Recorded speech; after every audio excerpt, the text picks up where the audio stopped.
దళితుల మీద దాడులపై జరుగుతున్న రాజకీయాలకు హైదరాబాద్ వేదికగా ప్రధాని మోదీ గట్టి సమాధానమిచ్చారు. భాజపాను దోషిగా నిలబెట్టే ప్రయత్నాలను తిప్పికొట్టారు. దళితులపై దాడులు మానవతకు మాయని మచ్చ అంటూ ఆవేదన వ్యక్తం చేసిన మోదీ కొన్ని రాజకీయ పార్టీల తీరును తీవ్రంగా ఎండగట్టారు. దళితుల్ని కాదు, మొదట తనను కాల్చాలంటూ ఉద్వేగానికి లోనయ్యారు.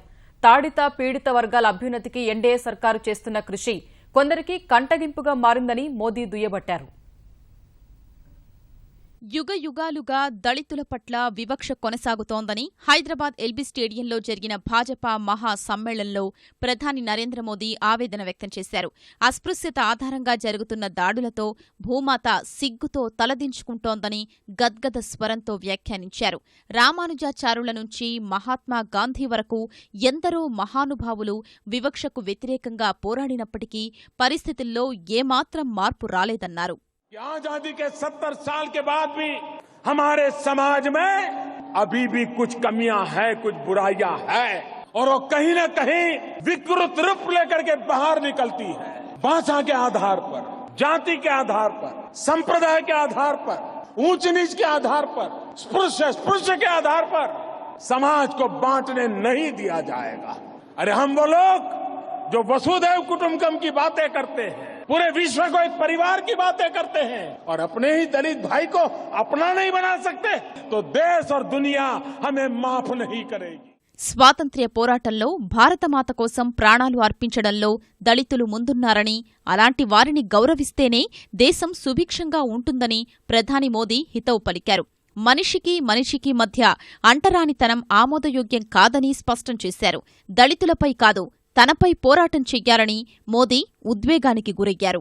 दलितों का ठेका लेकर के चलने वाले कुछ लोग बौखला गए हैं और दलितों को किसी भी प्रकार से पीड़ित करके इश्यू खड़ा करने के खेल खेले जा रहे हैं। मैं ऐसे लोगों को कहना चाहता हूं, अगर आपको कोई तकलीफ है तो वार करना है तो मुझ पे करिए,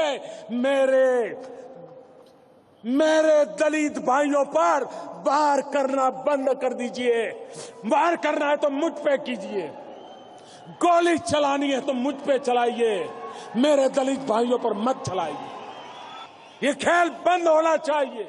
అంబేడ్కర్ దేశానికి చేసిన సేవలపై పార్లమెంటులో 2 రోజులు ప్రత్యేక చర్చ చేపట్టామని మోదీ గుర్తు చేశారు.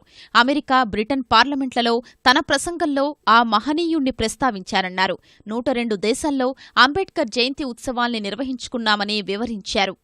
దళితों के वोट के वो ठेकेदार है, दलित समाज उनके कब्जे में है।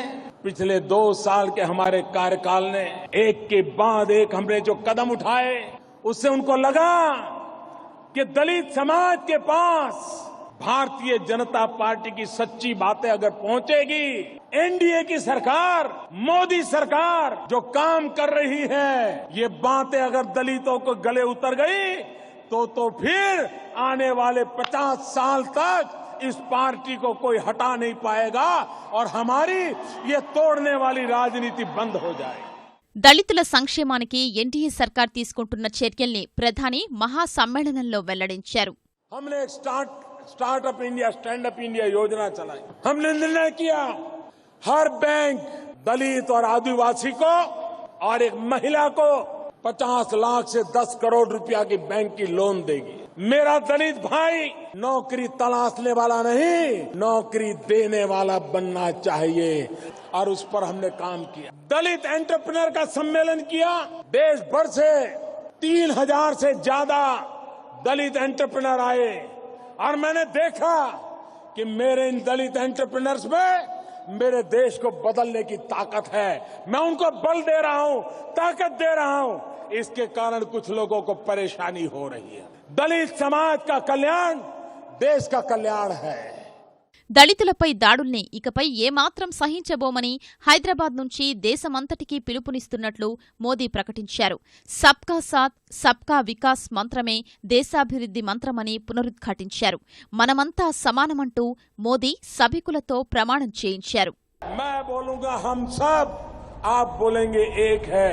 हम सब, हम सब, हम सब, हम सब, हम सब। बहुत बहुत धन्यवाद।